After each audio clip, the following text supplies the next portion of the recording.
Assalamu alaikum wa rahmatullahi wa barakatuh. I pray everyone is doing well today on this fine Monday evening. Time is going by fast. We pray that we utilize the time to the utmost levels of blessings that are applicable. So we are continuing with our series, and our series left off on a particular circumstance, and that circumstance is the prophetic medicine. Anthropologically, when we look in history, how did medicine come about? And anthropologists, they argue that over time, the process of medicine and its application was learned through trial and error.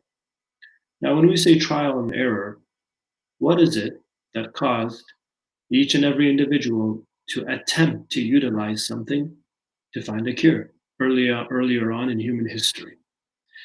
So they would utilize certain tools, and believe it or not, at times what they would do is they would observe the animal kingdom. By observing the animal kingdom, there is a level of insight that they argued one will be able or was able to produce. And that is not something very strange. If you look in recent times and the advent of air travel, traveling by air, we understand that the earlier pioneers would evaluate the flying kingdom, particularly certain types of birds. Now we go back to medicine here. Earlier on, again, the animal kingdom was one of the things in human history people utilized to deduct rulings in connection to medicine. Number two, trial and error, as we have said, attempting to see the effects upon a particular thing for which they measured in hope that it would produce a cure.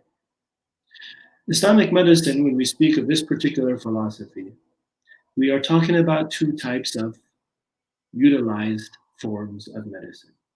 One is spiritual form of medicine, and that is known as the ruqya shar'iyya, Islamic prayers and supplications and formulas, etc.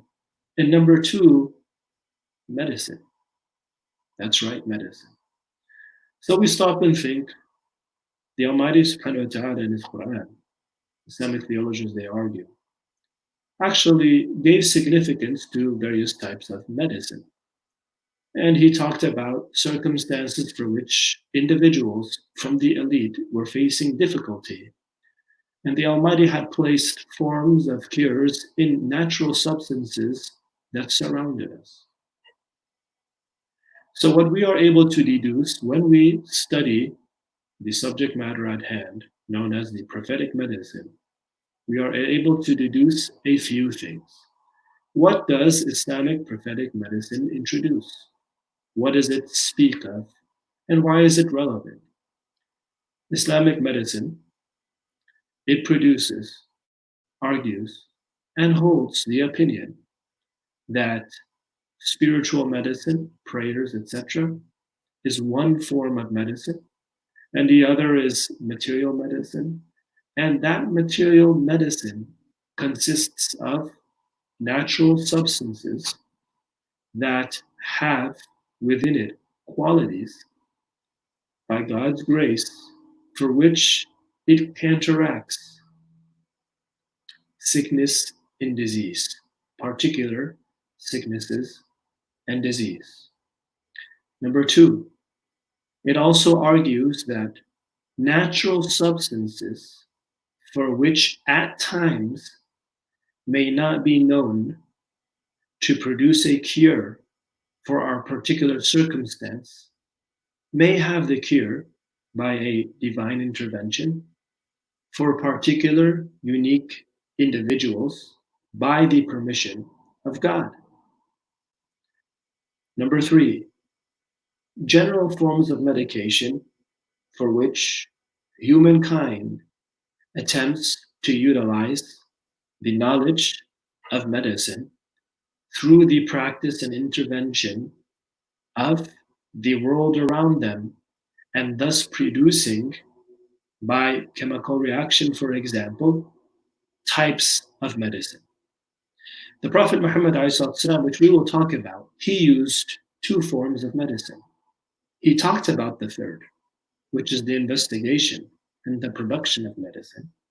But he himself, he utilized two forms. Number one is he utilized the form of supplications.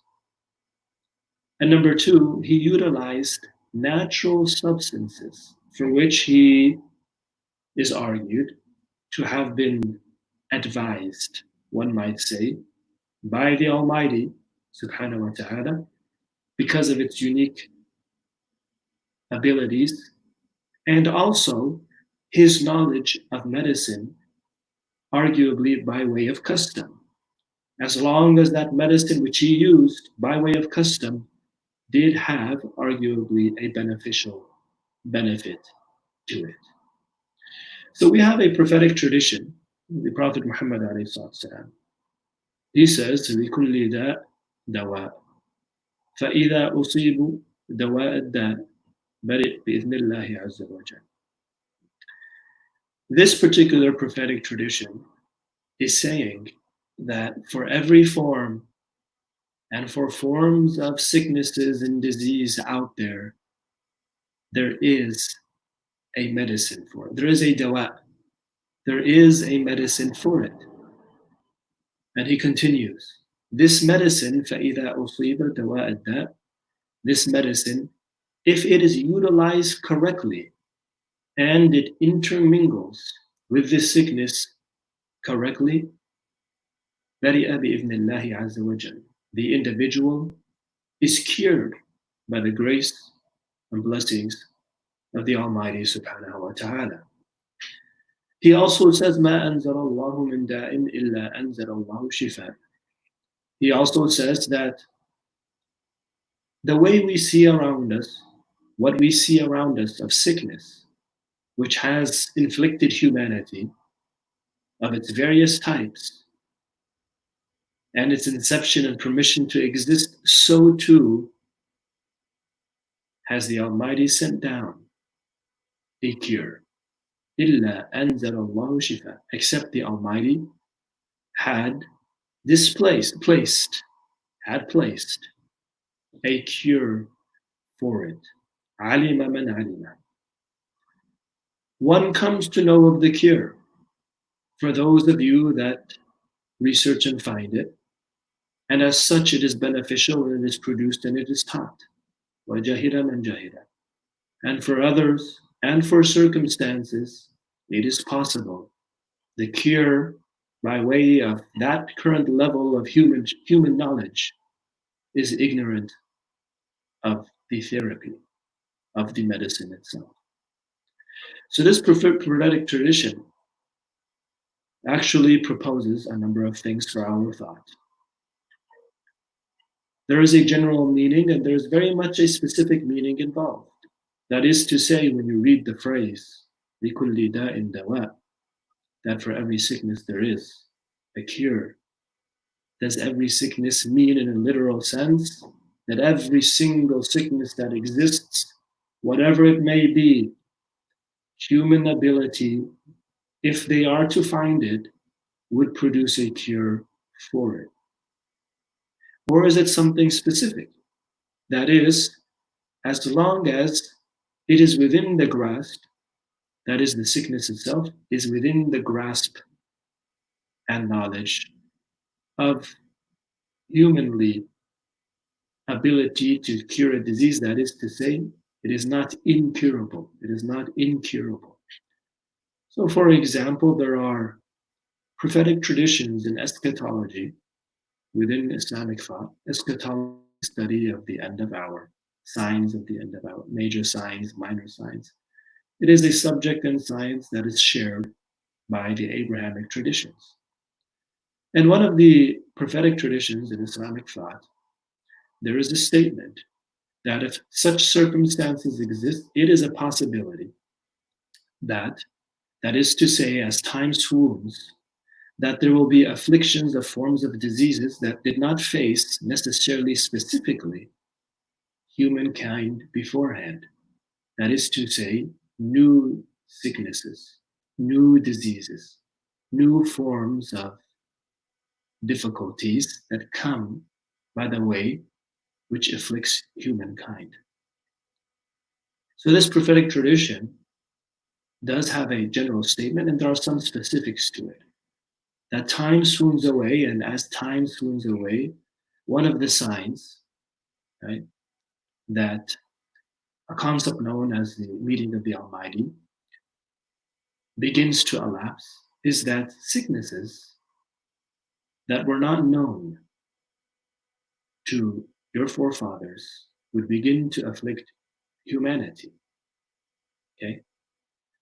So there is in eschatology, in Islamic eschatology, the study of end of times and things to come, etc., discussions about sicknesses, discussions about plagues, discussions about epidemics, among others as well. The interesting thing, though, is for us to constantly look back to the prophetic tradition at hand, which is known as a muhkam. It is considered one of the pillars that doesn't necessarily contain ambiguity with it.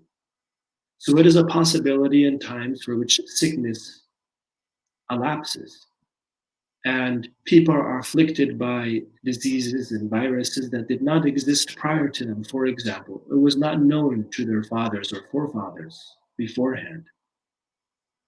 However, there is a constant hope the Almighty has placed that لكل داء دواء فإذا أصيبوا دواء الداء برئ بإذن الله عز وجل, that for every sickness, for every disease, there is a remedy.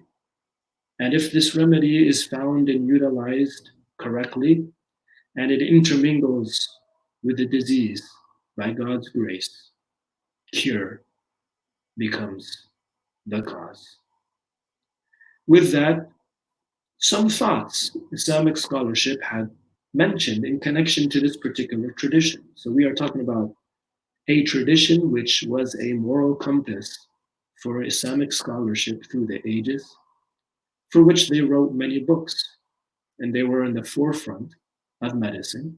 And many of us, I believe, know the details of that. When the proper remedy and the disease is utilized correctly and it intermingles with that particular sickness, cure is at hand. But some thoughts they had mentioned over hundreds of years ago, not enough medicine, as you know, may not necessarily allow for the cure to elapse. Too much medicine at one time could have negative repercussions. Time as well is very much important. How long is required to sustain the sickness with the remedy? That is to say, to sustain the remedy against the sickness. When is a good time to utilize a particular medicine? Does that particular medicine work particularly, again, specifically with the person that is being treated? Because it is possible a cure, generally speaking, is used, but it might not be universal. So these are some of the things that are mentioned among this Islamic scholarship in history for our thoughts, for their implications, and their utilizations, and written letters they leave behind for everyone to benefit from. The hadith itself has been a beacon. That is the hadith, لِكُلِّ دَاءٍ دَوَاءٍ, that for every sickness that exists per se or begins to exist, there is a remedy for it. That remedy should be sought. It is possible you are ignorant of it in one particular time. It is possible, but it does exist. And the interesting thing is there is an istithna, there is an exception, and that is al-haram. Haram is described as the biological ending of an individual's life. That is known as death. That is to say, there's no cure against death and its existence, particularly.